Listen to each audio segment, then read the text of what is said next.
Сайын Жұмағали 25 желтоқсан 1912 жылы Көкшетау облысы Арық-Балық ауданы Баян көлінің жағасында дүниеге келген.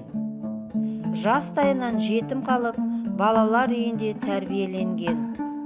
7 жылдық мектепті бітірген соң, бірнеше жыл ауылда сауатсыздықты жою ісіне араласқан. Абай атындағы Қазақ педагогикалық институтында оқыған.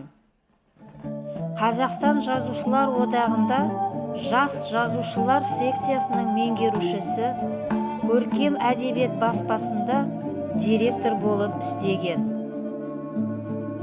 1941-1945 жылдар арасында Ұлы Отан соғысы майданында болып, Украинада партизандар отрядын басқарған. Отан қорғау жылында көрсеткен жауынгерлік ерліктері үшін медальдармен марапатталған.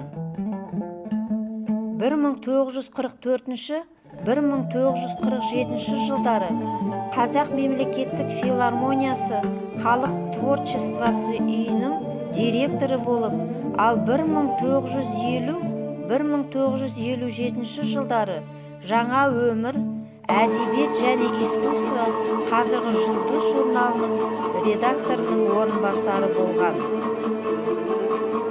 Ал 1960-1961 жылдары Қазақ әдебиеті газетінің редакторы болды. Алматы, Көкшетау қалаларының орталық көшелеріне, Арық-Балық ауданындағы орта мектептердің біріне есімі берілген.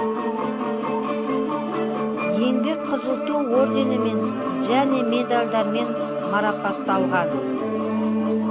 Сайын Жұмағалидың шығармашылықтары, мысалға айтқанда, Жас досыма, өлеңдер, жол үстінде, очерктер, біздің заманның геройы.